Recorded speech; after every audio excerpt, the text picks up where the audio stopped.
Under the sea, Tatay Diging, under the ICC. Hindi na makakauwi because you see. Okay mga Lods, welcome back to another content. Ang mga DDS nagkalat na naman. Pasensya na kayo ha, medyo mabilis lang tayo ngayon. Hindi ako makapagsalita ng ayos dahil sa baradong ilong at saka sore throat na rin because of the sipon. Okay, but it's alright. Gagalingan natin ha. Pakinggan na ulit. Tapos di ba ngayon meron pang pautot si Falsis. Si Attorney Jess Falsis kasi nagiging numero uno kritiko siya ng mga Duterte. Siyempre, kung naaalala niyo yung ginawa nila kay Attorney Olivia Kerrigal, yun yung ginagawa nila din kay Attorney Falsis. Kaso kasi si Attorney Falsis talagang kontrapelo to ng mga DDS. And ngayon kasi, alam nyo kasi, si Guadson kasi, abogado yan. Si Falsis din naman, abogado. So, kumbaga batch yung laban. Parang eto, parang tayo, Banat Bay, bakit ba ikaw yung hinahamon ko? Kasi kaya ko ibaba yung level ng language ko sa language nyo. Kaya ko makipagburahan sa inyo, kaya ko makipagbardagulan sa inyo. Ay, ito nga nangugugo na ako sa sipon eh. Ibig sabihin, talay. Kita niyo yung ano ni Falsis, parang bata. Hinahamon niya ng debate si Atty. Guadson. So, bakit parang bata? Hindi naman siya parang bata makipag-argumento. Ikaw ang parang bata makipag-argumento. Hindi ka nga marunong yata eh. Diba? Kasi ito hirap sa inyo sa inyo mga DDS eh. Okay sa inyo mag-insulto, pero pag kinukumpronta kayo, para kayo yung nababakla.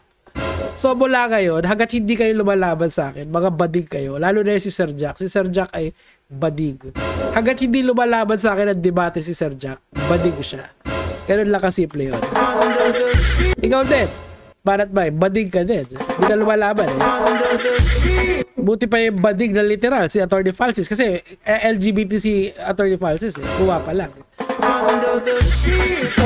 Tuloy natin. Tapos sabi niya, pag hindi ka pumatol, ibig sabihin oh, yan ang bata. Yeah. At least, nakakatawa kasi na tinatawag nila bobo si Atty. Falsis. He is an accomplished gentleman. Ganun talaga. Ikaw hindi ka nakapagtapos eh. Yung itsura ni Falsis, yan yung talagang pag nakita ko yan, papanalangin ko yan. Oh, di ba? Hindi ba yan yung bata mag-argumento? Literal na ad hominem, yung itsura ni Falsis. Alam mo, Banat Bay, kung sa papogian, tapos naglaban tayong tatlo, syempre first place ako doon. Tapos yung second at third, parang may pag-asa ka pa mag-third.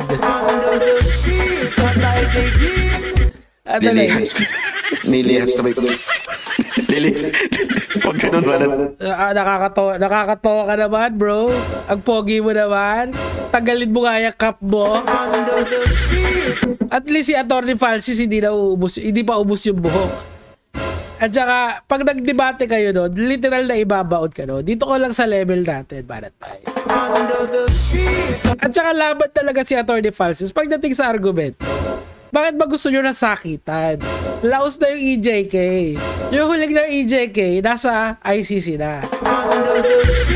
Tatay Diging under the ICC.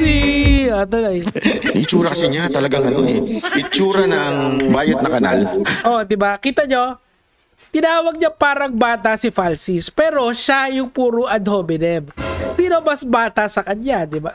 Sino mas bata mag-isip? Yung tao na argumento yung ginagamit o ikaw na puro pang aalas ka sa muka? Hindi, alam mo, Banat Bay, sorry ako kasi, as much as possible, ayoko na mag-diss ng tao, ayoko na mag-ad hominem ng tao, ng personal attacks. Pero, kung titignan ko yung mukha mo, marami kong pwedeng ipanlait sa'yo. Pero hindi ko na gagawin yun. Ibig sabihin, bababaan ko yung sarili ko sa level mo. Papatugtugin ko na lang yung ginawa ko sa AI na under the ICC.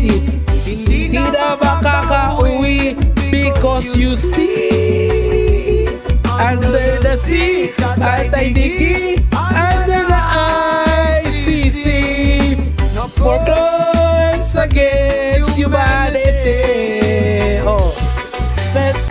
pwede natin pagtalunan yan. Kung kinidnap ba talaga. Maglabas kayo ng ebidensya. At saka di ba pag kinidnap may ransom? So ano ang ransom na ICC kay Tatay Digong? Tuloy. Sabi nga ni Jack, di ba? Yung baklang kanal, parang ganun si Palsis. Di ba? Di ba? Wala silang argumento kay Falsis. So ang ginawa nila, puro personal attacks, puro sa itsura ni Attorney Falsis. Alam mo, mas pipiliin ko maging abogado na parang si Attorney Falsis kaysa maging si Sir Jack. Literal na mas pipiliin ko yon. Okay? Yung hindi ko na gusto sa babae, pero matalinong abogado ako. May paninindigan ako. Di ba? Like si Attorney Falsis. Si Sir Jack ba, tagahimod na, kaya lang siya nandyan kasi malakas siya humimod sa puwet ng mga Duterte. Literal na kiss ass kaya nandyan sa Banateros. Ako kayo, hindi ko sinasabi na iboto nyo si ganito, iboto nyo si ganyan, supportahan nyo si Boss Martin, supportahan nyo si ganyan. Wala akong sinasabi ganun dito sa channel na to. I'm going to lay down all my arguments. And then, nasa sa inyo na kung tatanggapin nyo or hindi. Ito kasi yung mga to, Diyos nila ang mga Duterte. And, sabi nga ni sa Batman vs. Superman, today you will see a God bleed. Under the street, Tatay Diging, under the ICC. Tuloy. Di ba? Ano ba yan? Hindi naman siya ganun makipag-argumento. Ikaw ang ganyan makipag-argumento. And people gravitate towards this person, di ba? Napakabobo. Literal na wala na siyang argumento, kaya ang ginagawa niya, pag-inis na lang. Sino kayo ang mas mukhang bata? Boy, ikaw yun. Tuloy. Ganun na hindi mo maintindihan. Alam mo, Palsis, kung ako sa'yo, kayo na lang ni Tio Moreno mag-away. Bagay kayo.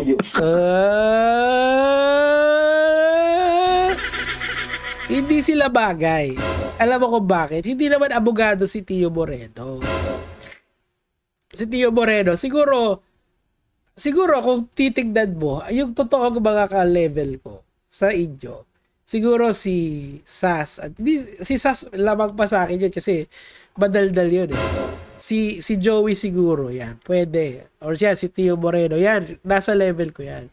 Mga non-lawyers, na pag nag-research kami, maintindihan namin yung point.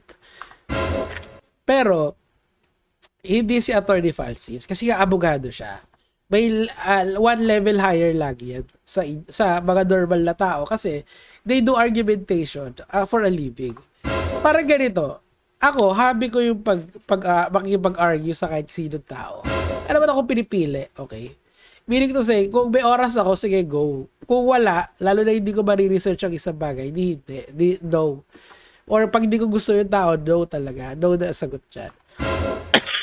Pero, wala naman ako problema makipag-argue kahit kanino. I think I've proven that time and time again. Kaso, I would not dare to face a lawyer unless siguro push comes to shove, pwede. Pero, alam nyo kung bakit. Kasi it's a phenomenon called Dunning-Kruger effect eh.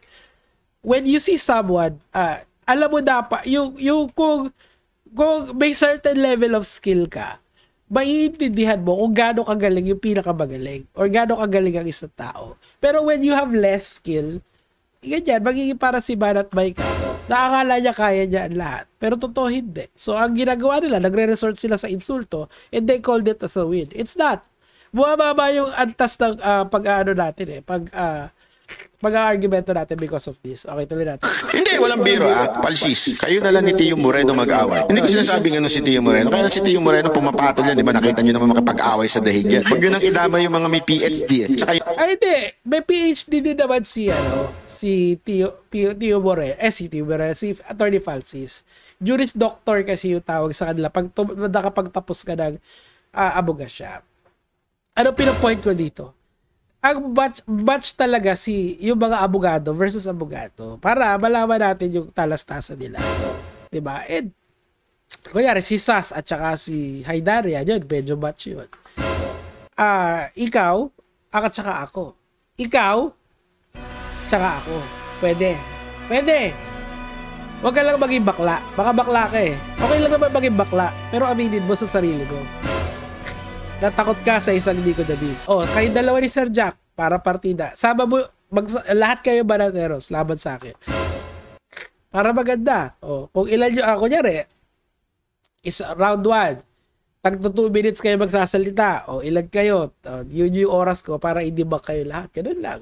Gusto nyo, pupunta pa ako sa SMNI eh. Seryoso naman ako doon. Ako nadadayo sa SMNI. Bakit? Kasi, ang point ko doon is that, para makita nyo ako, di ba inaasar nyo ako ng mga hindi naman totoo, di ba? Hindi makapaglakad, di ba? Ganun. Hindi doon ako pupunta. Lahat, for all the world to see. Kung takot kayo. Pero nyo, natatakot kayo kay Falsis. Literal na LGBT yun. Alam mo, naniniwala ako doon sa sinabi ni Glock 9 eh. Na minsan mas lalaki pa yung bakla kaysa sa mga nagpapakalalaki na banateros. Ayun lang, yung mga lots.